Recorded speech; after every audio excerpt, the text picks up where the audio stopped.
อ้ลมแห้งดิเนี่ยลมแห้งหวายก็เมียงวือสวนบ่ที่บ้านอยู่บ้านเราเปิดหน้าต่างออกลมแห้งแห้งอ่ะพี่บ่มีได้ลมอืมคือดีมีแท้แต่ขี้เมฆมีแต่ขี้เมฆจับก่อนอืม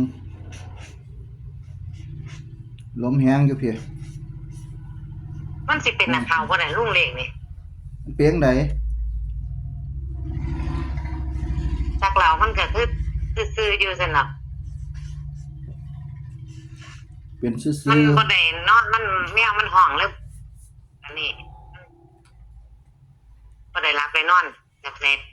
หมอมาเฮ็ดมันให้มันมื้อนี้ล่ะ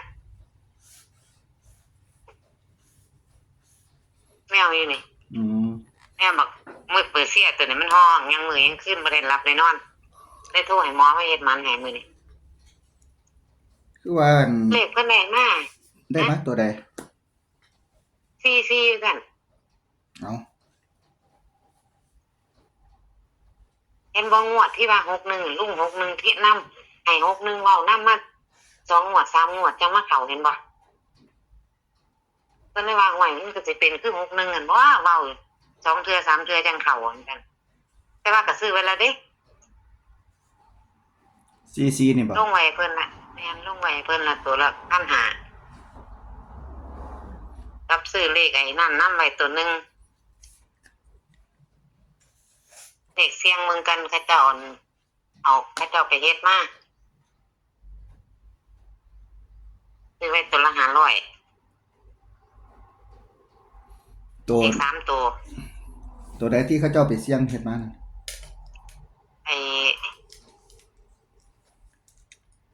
954 954 5444มันก็ใกล้กันนี่ล่ะลุงเนาะอืม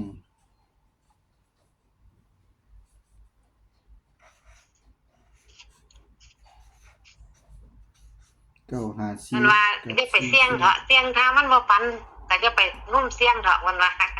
เอ่อซื้อของเพิ่นไปโลดว่าซั่นอันนั้นเสี่ยงแล้วเป็นจังไดนี่ความฝันความเสี่ยงบ่มันจำบ่ได้มันตื่นแมวมันห้องยังวะเพราะว่าขังแมวไว้ในบ้านเนาะมันห้องมันตอนนี้มันสิเอาหมอมาเฮ็ดมันมื้อนี้มันบ่เป็นอันรักมันนอน 3-4 มื้อแล้วอืมมันห้องมันอยากออกบ้านไปหาผู้สาวเลยอาจสิให้หมอมาเฮ็ดมันให้เพิ่นเกิดมื้อนี้อันไปจักเทื่อแล้วนี่ที่ว่าได้ซีนี่เพิ่นเว้าจักเทื่อไปมื้อวานนี่ไปว่านเขาไปอยู่เขาไปหน้าอืมไปมื้อนั่นล่ะมื้อที่ว่าลุงว่าสิเขาไปหามื้อนี้น่ะที่เว้ากับลุงมื้อนั่นล่ะอืมเอาไปเพิ่นก็บอกมาหั่นล่ะทำอีกว่า6ซั่น6ละโดนเติบจังซี่ๆซั่นน่ะอืมเพิ่นก็เลยเอาแต่ซี่ๆก็เลยซื้อไว้เพิ่นแล้วให้เขาลงให้ละเอาไว้แล้วซื้อไว้แล้วตัวละ1,500ติจ้าซื้อไว้เพิ่นว่าจังได๋ก็ซื้อไว้โลดเพิ่นว่า ตัวเดียวนึงว่าซั่นอืมซี่ๆตัวเดียวนึงซื้อไว้โลดนะแต่ถ้าเบิ่งสถานการณ์ก่อนนะถ้ามันสิเข้าปีใหม่แล้วปีกายเพิ่นก็ให้พูดเนาะเป็นจังได๋ลองเบิ่งงวดนี้ก่อนว่าซั่น แต่ว่าตัวนี้บ่มีในสูตรของผู้ใดก็บ่มีเด้ซีนี่คันที่ว่าไปงวดนั้นที่ว่าเว้ากับลุงที่ลุงโทรมาไลฟ์สดว่าสิบอกดอกมันไปมื้อหลังก็บอกโลดอืมที่ลุงโทรมาถามว่าแล้วก็เว้ากับลุงว่าสิเข้าไปหาเพิ่นมื้ออื่นเอาไปเพิ่นก็บอกกันโลดที่ไปมื้อแรกนี่สิบอกดอกว่าซั่น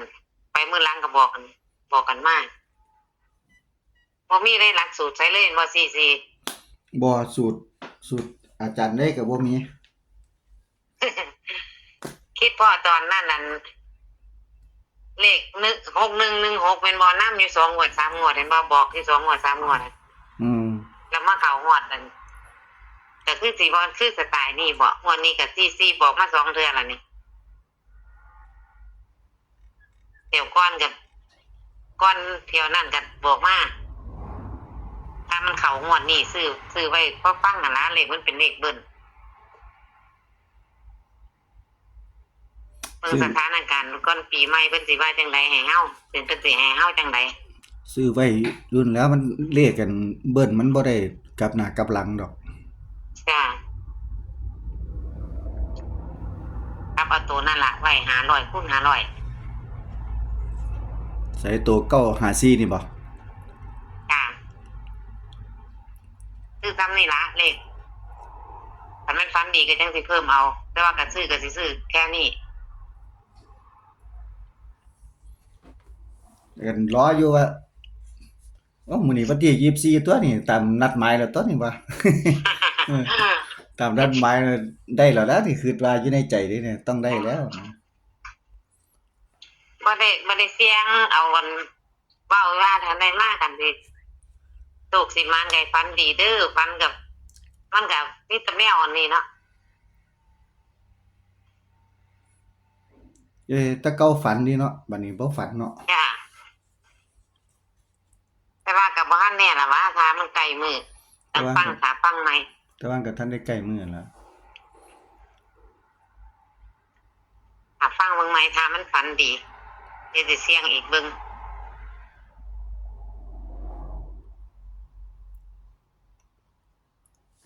นอนแดดคือฝนสิตกขี้เมฆเต็มป่าอยู่ บ่ฮ้อนนะนี่แดดอยู่แตัวา ฮ้อน มีลมเอาบัดนี้ว่ามีลมคือเซาแล้วบัดนี้มีติ่งๆเลยมึงหันท่วมว่ามีลมบัดนี้พัดบ่มี ลงมือมาบัดนี้ อืมว่ามีลมนี่มาหันแหม อ่า ซื้อ เลขกันลาวพ่อย่าคือเขาดีแต่บ่ได้เอาน้ำเพิ่นไปลงบ่ บ่ อืมหลายอย่างเด้ มันจักสิไปไสแหน่เจ้าของก็ได้แล่นหน้าแล่นหลังอ อ่ะ ยู่นี่แหล้ว บ่ได้ซื้อน้ำเพิ่นน่ะว่าเบิ่งซื้อมื้อนั้นก็เบิ่งซื้อมันเลข6ตัว อืม อันเลขขึ้นฮอดหลักจ่าย3ตัวแล้วบ่มักจังอย่างเด้บ่ว่าเลขใหญ่เลขน้อยทำกาย3ตัวไปแล้วไว้ใจถอยโลด อืม ใส่โลดตัวเดียว มากก็มากบ่มากกันเอาไม่ทันจะแค่นั้นแล้ว มันใหญ่ติ จ้า มันใหญ่ทุน น่ะ อันดอกหยังดอกไม้อัน ดอกแง่ๆดอกหวานเทวบุตรไหม อ๋อบ่เคยเห็นจักเทื่อดอกมัน เอาเดี๋ยวสิเปิดอันนี้ให้เบิ่งเอาเดี๋ยวเบิ่งด้วยผุนเห็นปะลุงเบิ่งด้วยผุนอ่ะ เดี๋ยวเพิ่นก็ เห็นปะ โอ้ นี่น่ะตั้งโต๊ะตั้งได้เห็นปะเปียแต่ตั้งเงาเห็นปะเปียผุนอ่ะมีทุกงานเห็นปะผุนอ่ะ โอ้ดอกมันสิเปียงซั่นบ่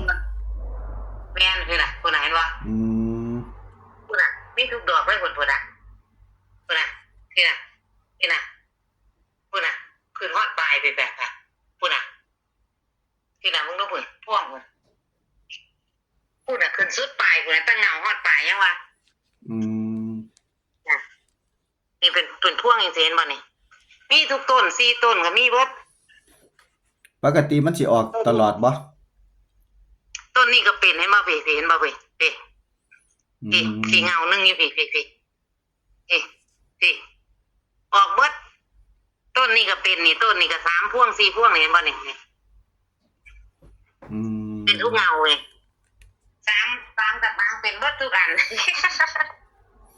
เห็นชัดอยู่บ่เมื่อกี้ให้เบิ่งนะ เห็นชัดอยู่ เนี่ยเนี่ยแค่ตะเงาเห็นบ่ลุงเห็นบ่แผลตะแผลเงากระถางเลยเปีย